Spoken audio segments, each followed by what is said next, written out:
जय हिंद। मैं अमित जिंदल आप सभी का स्वागत करता हूं आपके अपने परिवार रैंकर्स गुरुकुल में। तो कैसे हैं आप सब? सभी साथी जबरदस्त होंगे। और जैसे आप सभी को पता है कि लोकसभा चुनाव 2024 हाल ही में संपन्न हुए और यहां से आपके एग्जाम में जो क्वेश्चन बन सकते हैं उनके बारे में हम इस क्लास में पढ़ेंगे। तो क्लास को शुरू करते हैं। लोकसभा चुनाव 2024 की अगर हम बात करें तो लोकसभा चुनाव 2024 के साथ 4 राज्यों की विधानसभा में भी चुनाव हुए, जैसे आपका ओडिशा, आंध्र प्रदेश, सिक्किम और अरुणाचल प्रदेश। इन 4 राज्यों में भी विधानसभा के चुनाव हुए लोकसभा चुनाव के साथ। इसके बाद अगर हम बात करें आम चुनावों का इतिहास, मैं आपको बता देता हूं। चुनाव आयोग का गठन जो हुआ है वो 25 जनवरी 1950 को प्यारे साथी चुनाव आयोग का गठन हुआ। और पहले आम चुनाव 1951-52 में पहले आम चुनाव हुए थे। भारत के अंदर पहले आम चुनाव 1951-52 में हुए थे। इसके बाद अगर हम बात करें पहला चुनाव कुल कितनी सीटों पर हुआ था, तो ये 489 सीटों पर हुआ था। और कांग्रेस इसमें जो जीती थी सीटें वो 364 सीटें जीती थी। इसके बाद अगर हम बात करें उस समय कुल वोटर की संख्या जो थी वो 17 करोड़ वोटर थे उस समय प्यारे साथी पहले आम चुनाव। इसके बाद अगर हम बात करें कि जो मतदान हुआ था उस समय वो 44% मतदान हुआ था। कितना मैंने आपको बताया, 44% मतदान उस समय हुआ था। मतदान की न्यूनतम आयु उस समय कितनी थी, 21 वर्ष थी। और अगर हम बात करें उस समय जो पहले प्रधानमंत्री बने थे वो कौन बने थे प्यारे साथी, पंडित जवाहरलाल नेहरू। लेकिन वर्तमान में मतदान की आयु की अगर हम बात करें वो 18 वर्ष है। और ये 61वां संविधान संशोधन हुआ था 1989 में। इसके द्वारा मतदान की आयु 21 वर्ष से घटाकर 18 वर्ष कर दी थी।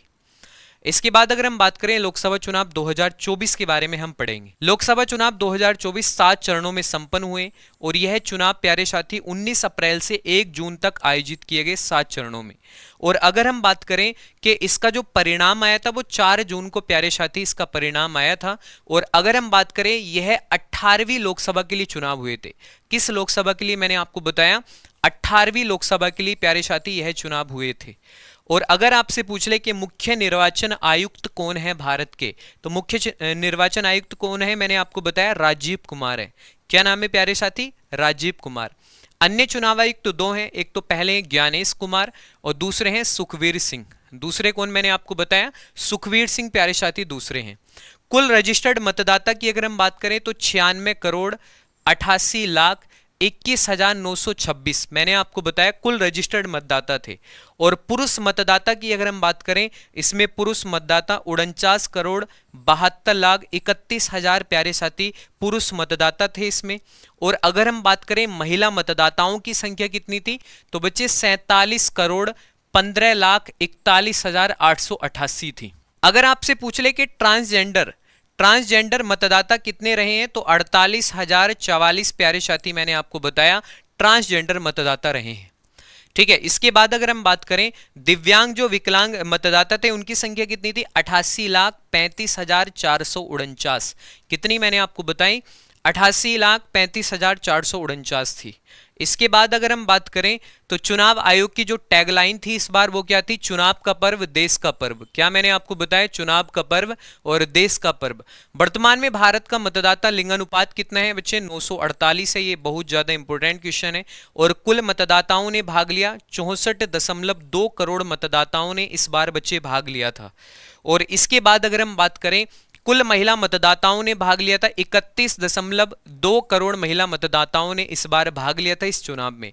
चुनाव आयोग ने जो पोर्टल लॉन्च किया था उसका नाम क्या था बच्चे, सुविधा उस पोर्टल का नाम था। और इसके बाद अगर हम बात करें चुनाव आयोग ने एप्लीकेशन भी लॉन्च किए थे कुछ, जैसे पहला BHA, दूसरा C विजिल और तीसरा KYC एप्लीकेशन जो है चुनाव आयोग के द्वारा ये 3 एप्लीकेशन लॉन्च किए गए थे। एग्जाम में आपके पूछे जा सकते हैं यहां से क्वेश्चन जो मैंने आपको बताए। इसके बाद अगर हम बात करें चुनाव आयोग के जो नेशनल आइकॉन बने थे वो कौन बने थे, सचिन तेंदुलकर। और युवा आइकॉन अगर आपसे पूछ ले तो आयुष्मान खुराना को बनाया था। दिव्यांग आइकॉन कौन बनी थी, शीतल देवी प्यारे साथी दिव्यांग आइकॉन बनी थी। ठीक है, ये शीतल देवी कौन है, खिलाड़ी है, इनको दिव्यांग आइकॉन बनाया गया था। इसके बाद अगर हम बात करें पंजाब में चुनाव आयोग के ब्रांड अम्बेसडर बनाए गए थे वो शुभमन गिल को बनाया गया था। किसको, मैंने आपको बताया शुभमन गिल को प्यारे साथी पंजाब में ब्रांड अम्बेसडर बनाया गया था। इसके बाद उत्तर प्रदेश में चुनाव आयोग के ब्रांड अम्बेसडर की अगर हम बात करें तो मोहम्मद शमी बने थे। कौन प्यारे साथी, मोहम्मद शमी को बनाया गया था। इसके बाद अगर हम बात करें ईवीएम का प्रयोग करने वाला भारत का पहला राज्य कौन है, इंपॉर्टेंट क्वेश्चन है। ईवीएम का प्रयोग करने वाला भारत का पहला राज्य बच्चे केरल है। 1984 में इसने ईवीएम का प्रयोग किया था। संपूर्ण चुनाव ईवीएम से कराने वाला पहला राज्य प्यारे साथी कौन है? गोवा है, जिसने 1999 ईस्वी में मैंने आपको बताया सबसे पहले ईवीएम से चुनाव अपने यहां पर पूरी तरह से कराए थे।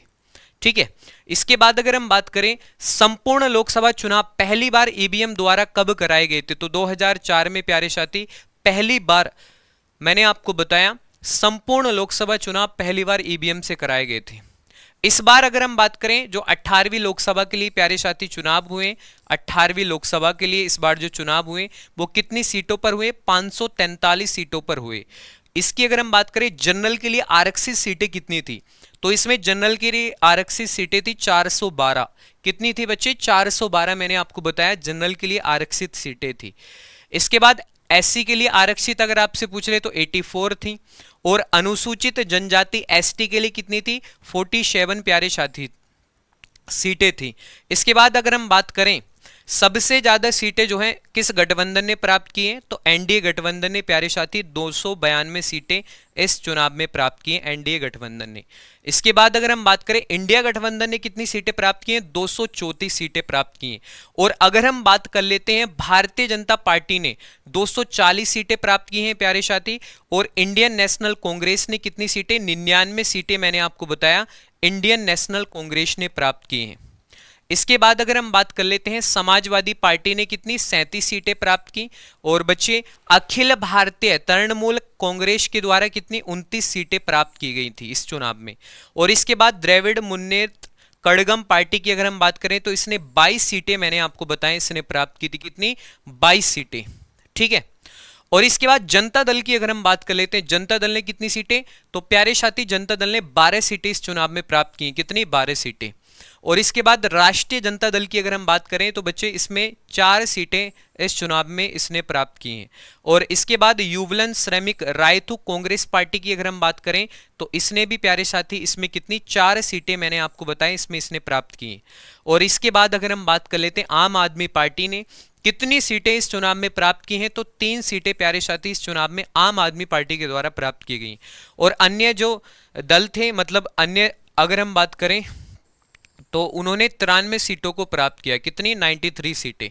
ठीक है, जो किसी पार्टी से नहीं थे उन्होंने 93 सीटें इस चुनाव में प्राप्त की हैं। ठीक है, इतनी बातें मैंने आपको बताई हैं। इसके बाद अगर हम बात करें सबसे अधिक वोटों से जीत हासिल की शंकर लालवानी जो भाजपा से प्रत्याशी थे इंदौर में मध्य प्रदेश में, ये लगभग जो है 11 लाख से भी अधिक वोटों से प्यारे साथी मैंने आपको बताया इन्होंने जीत हासिल की थी। और बच्चे यहां पर सबसे ज्यादा जीत हासिल करने वाले प्रत्याशी कौन थे? मैंने आपको बताया शंकर लालवानी थे, सबसे ज्यादा मतों से जीतने वाली। ठीक है, चलो, और सबसे ज्यादा नोटा का जो प्रयोग हुआ है वो यहीं पर हुआ है। सबसे ज्यादा नोटा यहां पर डले हैं, लगभग 2 लाख। ठीक है, मैंने आपको बताया सबसे ज्यादा नोटा का प्रयोग कहां पर? 2 लाख यहीं पर डले हैं जो इंदौर की सीट थी। ठीक है, यहां पर इनके सामने कोई विपक्षी प्रत्याशी नहीं था। इसके बाद अगर हम बात करें रकीब उल हसन, जो रकीब उल हसन है ये दूसरे नंबर पर रहे हैं, इन्होंने लगभग 10 लाख वोटों से जो है चुनाव जीता है। और इसके बाद अगर हम बात करें सबसे कम वोटों से जीत हासिल हुई थी रविंद्र दाताराम वायकर, शिवसेना से ये लड़े थे। 48 वोटों से मात्र इन्होंने जो है जीत प्राप्त की है इस चुनाव में, 48 वोटों से भाई। इसके बाद सबसे उम्र दराज सांसद कौन बना है बच्चे? थल्ली कोटाई राजू थेबर बालू, ये डीएम की पार्टी से बने 82 वर्ष की उम्र में। और इसके बाद अगर हम बात करें सबसे कम उम्र के सांसद कौन बने हैं इस चुनाव में, ठीक है, सबसे कम उम्र के सांसद अगर आपसे पूछ ले तो मैंने आपको बताया पुष्पेंद्र सरोज कौशाम्बी से बने हैं, उत्तर प्रदेश से सबसे कम उम्र के सांसद। ठीक है, इसके बाद अगर हम बात कर लेते हैं प्रसिद्ध व्यक्ति कौन कहां से जीता है इस चुनाव में, तो अगर हम बात करें जैसे हेमा मालिनी मथुरा से सांसद बनी है इस बार। और इसके बाद अगर हम कंगना रनौत की बात करें तो ये मंडी से बनी है, हिमाचल प्रदेश में पड़ता है, वहां से ही चुनाव जीती हैं। और इसके बाद प्यारे साथी अगर हम बात करें किशोरी लाल शर्मा, ये अमेठी से बने हैं। और इसके बाद राहुल गांधी रायबरेली और वायनाड 2 जगह से ये चुनाव जीते हैं। और नरेंद्र मोदी वाराणसी से चुनाव जीते हैं प्यारे साथी। और इसके बाद अगर हम बात करें अमित शाह गांधीनगर से चुनाव जीते हैं। और अरुण गोविल ये मेरठ से चुनाव जीते हैं। और अखिलेश यादव बच्चे कन्नौज से चुनाव जीते हैं। ठीक है, तो इतनी बातें मैंने आपको बताई हैं और इतने कम समय में आपको सटीक जानकारी यहां पर मिली है। आप सभी के लिए क्वेश्चन है, आप सभी को बताना है कि भारत के पहले मुख्य चुनाव आयुक्त कौन थे।